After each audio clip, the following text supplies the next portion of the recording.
Yon, so right now we are here at Hyundai. Basta ang display niya na nasa Kapitolyo. Yan.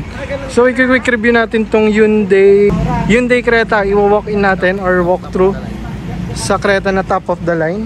So yun, umpisahan muna natin sa loob para maganda. Ayan, push start. So yun, sakay natin yung loob. Alvin, sama mo sa loob. Oh.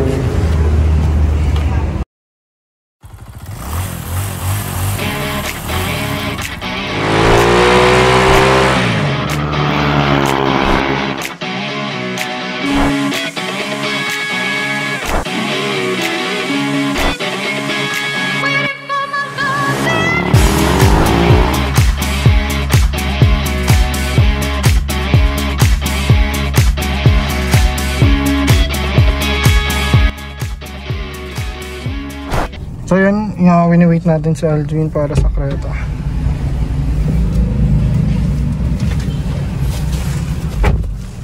Ano Aldwin, paano ba yung upo nito?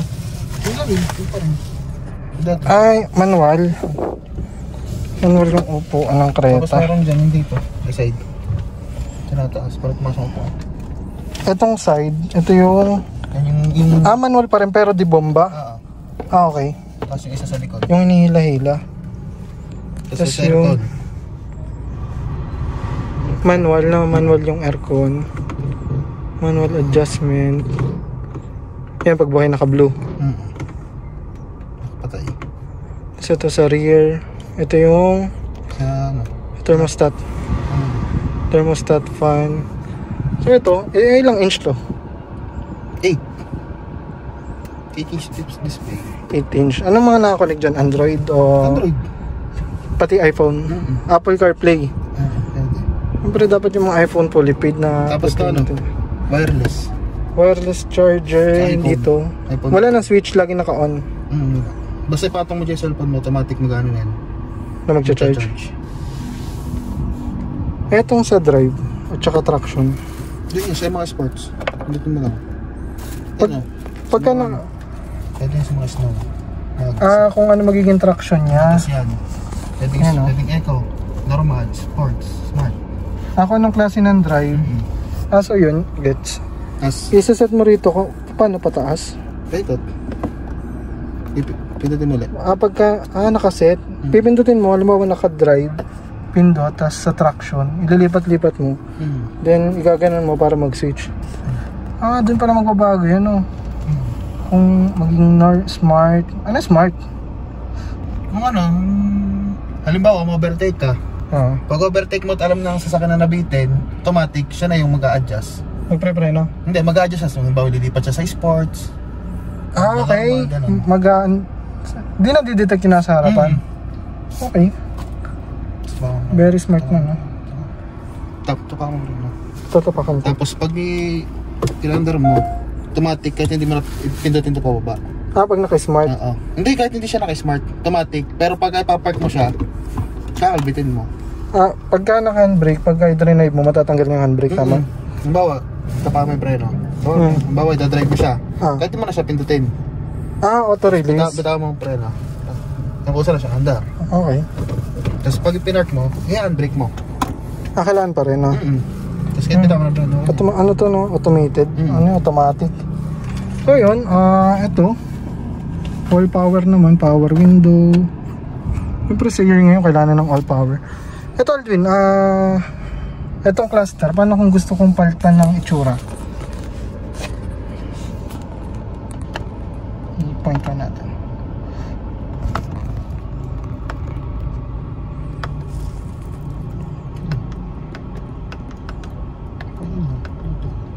Kasi nakadrive siya eh. Drive mo. Hindi na nababago yung kulay na to? Hindi. Ang nakakabago niya nito. Okay, kung anong mode yan. Kung naka-sports mode. Eco ka, kulay green. Normal blue. Sports red. Smart blue. Okay, parehas yung smart at normal. Yung? Ayos. So dito, ano bang iba rito? May special ba? May salamin ng driver. Itong ibabaw. Kulay orange pa rin. Hindi pa siya, yung LED. Ito. Rental. May salamin din. Saan airbag? Dito. Ito. So ilang ang airbag ito? Yung nandyan lang at saka nandito? Tsaka sa likod. Dito sa upuan. Etong, yung... Sa likod ng upuan. Meron. Dito. So pagka nabunggo, yun nandito yung hahampas dito, may airbagan. Tapos mga sides, meron din. Dito. Sa loob. Curtain airbag. Ano nito? Yung tawag dito? Meron ganito, yung... yung drive assist. Yung automatic na magdadrive. Set mo lang siya. Hindi, ito yung cruise control. Ito cruise control, kung anong andar mo yun lang. Ito yung manubela, auto lane. Sa auto lane. Kusang lilinya, no? Halimbawa, naandar ka, tapos medyo napalagpas ka ng konti sa linya, automatic ibabalik ka niyan. Pag may lumabas na doon, pag mawawala, tapos meron. Astig, oh. So, ano pa bang special dito? Ayan pa rin. Ito, meron naman. Wala to. Airbag lang to. Ito. Ito ang lumalamig? Hindi. Tapos dito may aircon. Okay, ventilated yung likod. So yun, naka-leather seat. Ang ganda interior nito, no? Itong sasakyan na to, pang ano to parang pang mga nurse. Nabagay sa mga nurse. Pwedeng ikot natin? Ikot. So yun, itetestingin natin itong Hyundai Creta. Ikot lang natin dito sa may kaso. Pinipindot pa rin, no? Okay na yan. Okay na, wala na. Okay na, wala na. Ito na mga nakakukuha. Hindi, nakakuha. Camera, merong camera pag na-atras? Sa atras, sa likod meron. Sa front wala. Lambot na. Lambot na yan. Itong Hyundai Creta talaga bagay na bagay ito sa mga sa mga nurse o kaya sa mga teacher. Yan. Yun yung pagkatao ng sasakyan natin. Astig, oh. Grabe lambot. Lambot yung steering wheel niya. niya. Hindi mo maramdaman na nagdadrive ka.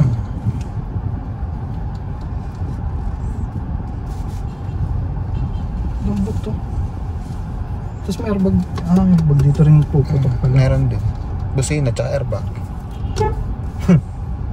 Ganda na ang busina. So pagka ipinark,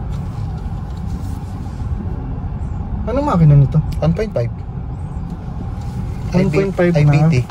May turbo? Wala. Ay, kita mo na agad yung buntutan, no? Pag nakatras. Nakakita mo kung saan shoot. Dapat yung kulay dilaw. Yun ang shoot. Yun yung manubela mo. Ako saan papasok? Yung blue yung shoot. Yung blue yung katawan ng sasakyan. Tapos yung manubela mo yung yellow. Galing na. Kita talaga nung... So, hindi talaga recommended. Tsaka meron siyang sensor sa likod. Tutunog pag malapit. Tutunog pag malapit na. Pre-preno, hindi? Hindi. Yan na. Anong kulay? Ops. Asa ka muna. Yun, kulay pula. Park mo. Park. So yun, napakalambot. Huwag mo kakalbit. Mo kakalbingan. Kinakalbit mo lagi? Saan ba nalabas na naka... Ay, kulay pula.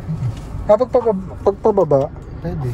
Baba na. Ano siya? Parang normal lang din yung... Pagpataas, magpupula na naka-brake. Yun. Tapos ito, sensor. Yung sport mode, ilang speed to? 8 speed. Ba? 6. 6? Tapos to, mga safety pictures. Alin, paano naging safe yan? Pag halimbawa, naandar ka sa ganyan, sa highway, tapos may overtake sa yung motor dito, automatic, magpupula yung itong triangle na to. Ito. Okay, nakikita ko na. Zoom ko. Ito, triangle na to. Magpupula. Pag may overtake. Pag naramdaman both yun may pa, Ito ba yung na Hyundai Smart Sense? Smart Sense ang tawag dito? Same lang din siya ng Stargazer. Kaya Hyundai Smart Sense na ni Spider-Man. Same lang din siya ng Stargazer. Okay lang, tingnan natin yung likod. Tabanti ko ng konti. Okay na yan. Okay na. Naninibago ako sa Abanti mo ba? Okay na. Naninibago ako sa pag ng sasakyan. Hindi ka nasanay kasi ako ng pag eh. So yan, pata tayo sa likod.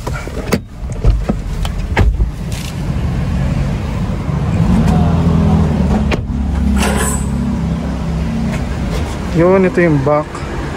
Ito yung spare tires. Medyo madumi lang. Yung spare tire, kasing laki na rin ng gulong niya. Stainless. Pero donut. Donut. Tapos yung... Ano yung special dito sa likod? Yan lang, maluwag. Tapos pag ito, ginano mo. Pantay lang. Ang maganda rito kasi itong likod, parehas na nito para kahit may maleta ka, hindi ka naman. Ganda ng LED lahat ng ilaw.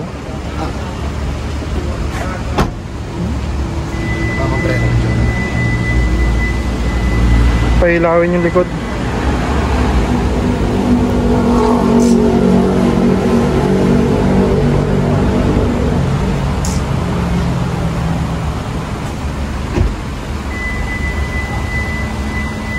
Itong Magsal, ilang inch? 17. Yung 17 inch yung mag. Sakay ka ulit sa kabila. Yung pakiramdam dito sa passengers, sobrang komportable na ito. Pati sa mga magtatanong na magkano yung down payment. Naka zero down payment kami sa GL. GL variant. Ay, ano bang ito, GLS? GLS to. Ano pinagkaiba ng GL? Yung GL niya, hindi pa siya, wala siyang drive mode. Walang traction? Wala. Tapos ito, yung ganyan na rin siya. Kasama na rin. Yun lang pinagkaiba, walang traction. Sa gulong, hindi naglumi. Yung mags lang. Mas maliit. Okay, tapos magkano yung GL? Kung cash? 1,198,000. Yun yung pinakamababa na klase nito. Yun lang pinagkaiba. Itong leather same lang din na mga brown. Yan din. 1,198,000. Tapos ito, magkano ang cash nito? 1,288,000. 1 million. So 100,000 lang yung diferensya, GLS at saka GL. Pero sa bagay, konti lang naman pinagkaiba. Eh dito na kunin mo, no? Since meron mahalaga rin kasi itong traction control. Ito yung nagagamit mo pagka mababalakaw ka na. Yung hindi niya palulubugin yung sasakyan sa likod. Sa mga Isuzu meron ito eh. Tsaka sa ibang mga ang tawag dito, Fortuner. Meron. Traction control, mahalaga para hindi ka lumubog. Hindi pala, 1,228,000 pala yung GL variant. GL, yung mas mababa rito. Tapos yung manual, 1,048,000. May manual kasi nito kaso by order. Manual lang, 1,048,000. Tapos yung GLS, ang GLS, itong ganito na mismo, 1,288,000. 1 million. Almost 60k lang ano. 60k yung difference. 1,388,000. Di ba 100,000 nga lang din? 100,000. So 100,000, no, hindi mo na isasacrifice na tsaka yung sama. Yung mags nun mas maliit. Same lang din, pero iba lang ang mags niya. Hindi yung ganyang, hindi. Parang alloy ba yan? Tapos ito, naka two-tone na ang kulay. Paano two-tone? Yung black na ang kanyang ano? Yung sa GLS? Black na yung pinakano niya. Yung taas. Hindi ba to GLS? GLS, ito yung top of the line ng Creta. Bakit hindi siya black? Hindi, ito yung, I mean yung sa labas. Yung dito sa labas. Black ang bubong nito? Oo. Okay, black pala yung bubong. Tsaka ano? Alin? Bumangat. Explain pa ni Aldwin ng marami pa para... Tapos daw. Yun lang.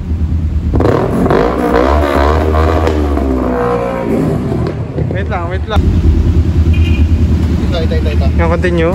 Next natin. Ito, sa normal, sa GL, kulay silver. Tapos ito, kung anong kulay ng body, siya din ang kulay nito. Pag top of the line, kulay black to. Black dito. Parang sa Fortuner. Kung sinong top of the line, iba, kulay black yung ibabaw. Yun.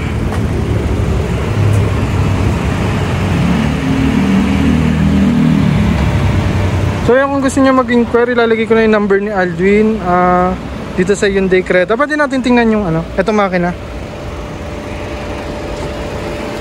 Patayin mo na. Mainit.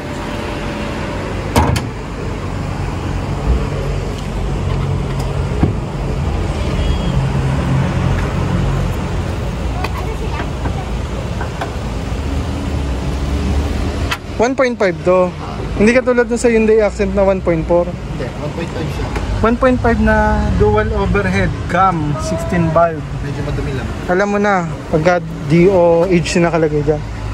Ito, nasan yung lalagyan na ng Yun pa rin, dun pa rin ang kargahan ng coolant. Ito sa coolant.